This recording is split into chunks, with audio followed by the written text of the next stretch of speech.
Here's what happened in the races then. Round 16 of the FIA Motocross World Championship, the MXGP of the Netherlands at Arnhem. MX2 race 1, Sascha Koenen over the Vauxhall shot line for the first time today, as Maxim Gros and Kai Karsmakers ran wide on the run into turn 1.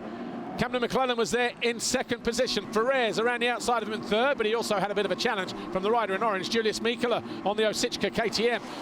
Getting out of turn 3, and McClellan lost the lead to the number 19 of Koenen, and it would be a big fight just to get back there in the latter stages of the race, because his teammate already found his way by before we got to turn 8 in the middle of the turn. He found his way back up the inside. So it was a bit of an up and down yo-yo race for the number 8 early on. Latter forcing his way down the inside of Mikela. And then Janis Racelis and Liam Everts.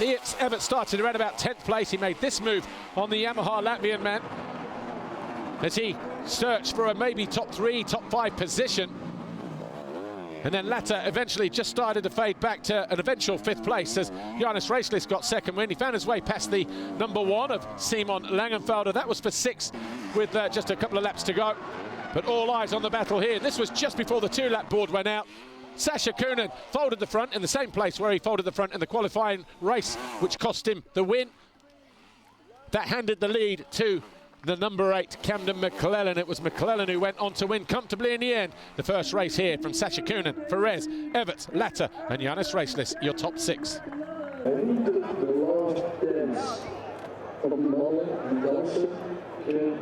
Dan is het gouden EXA. En ik heb er al het stadsveld in de kamer. Ja, ik ben een teken.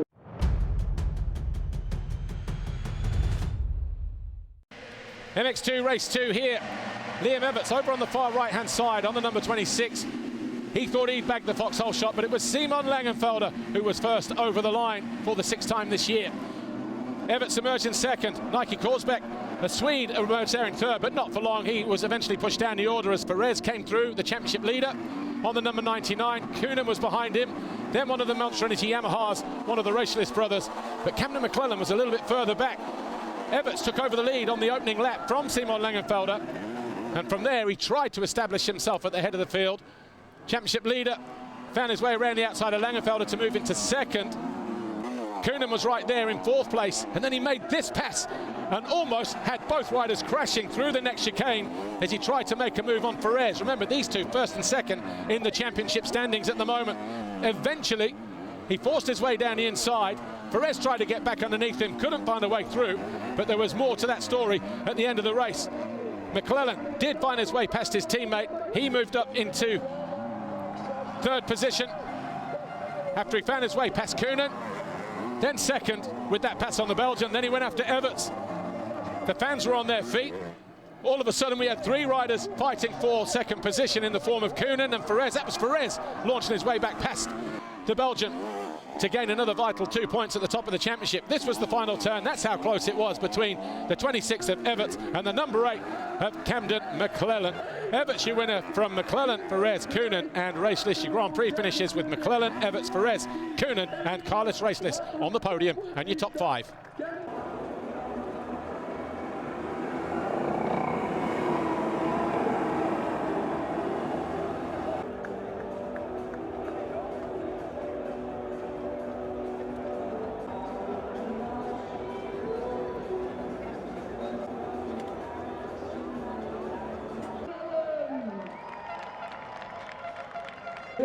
Zo dadelijk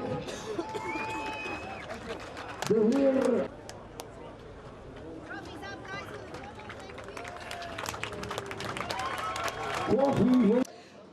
Good first moto, good start, good riding. Timed the pass or the mistake from Sascha. I really enjoyed that race. And then the second moto, a little bit less of a good start, and this track's very difficult for passing. So I had to put in a good shift. Got my way to second, caught Liam. And then it was an all-out battle until the end. A lot of fun, like I said before, so much fun racing. Can't thank the Triumph Factory Racing team enough. The bike's been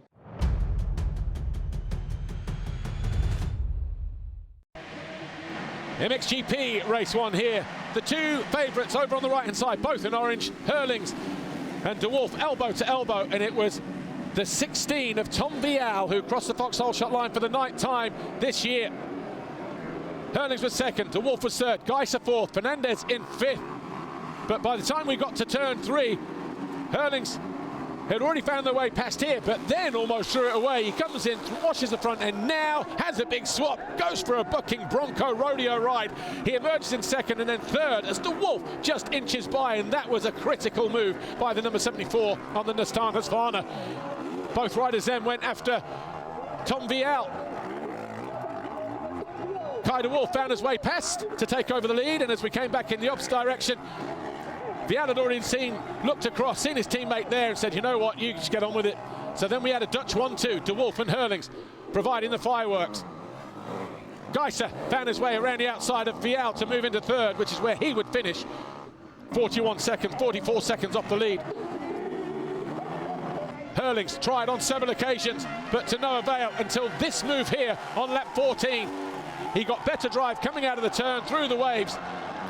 And even though he found his way past, we thought it was done and dusted. This is 4 corners to go on the final lap. Hurlings, a slight technical issue. Nothing to worry about, he said in his post-race comments. He was able to rejoin the race, get it fired back into life. But it was a nervy end to what had been a fascinating contest between Hurlings and De Wolf. De Wolf victorious by 3.5 seconds over De Wolf. Geiser, Vial, Adamo rounded out your top 5. Ben Watson found his way past Koldenoff for 6 on the final lap.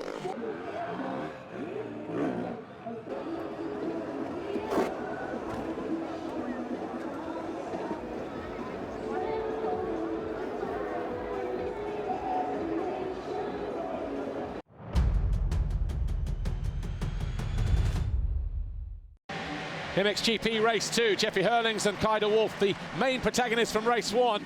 Well, they snuck up the inside. Hurlings thought he'd grab the foxhole shot, and he did. He took it from his teammate.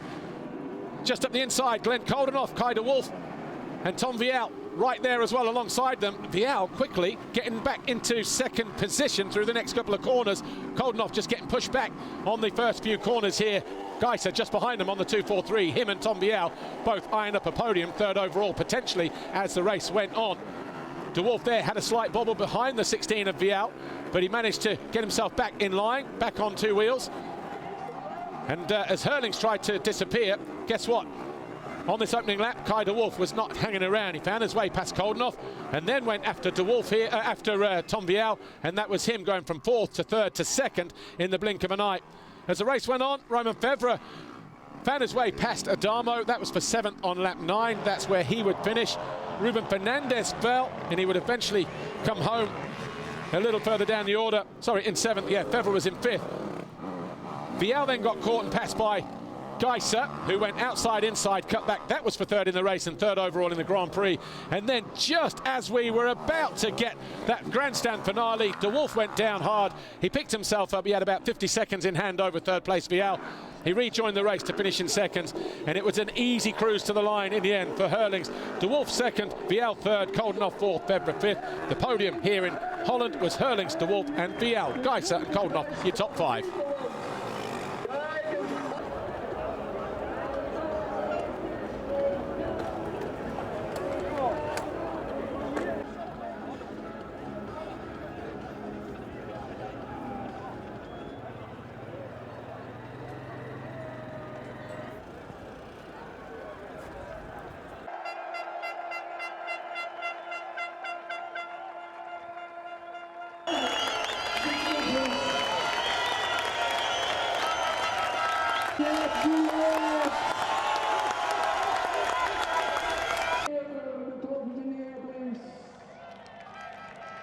Yeah, both. I mean, he was really good. Also, second motor at one point I had a little gap, and I thought like, oh, I can control it, but then he came back. But I still had like physically I was still okay, but just to keep creating a speed. But I think I would have had one more lap in me probably. But then he went down, so I could cruise the last lap. But really thankful going 1-1-1. Did a good things for the championship. So looking forward to Turkey and hopefully stay healthy till then. And it would be lovely to pick my second world championship there.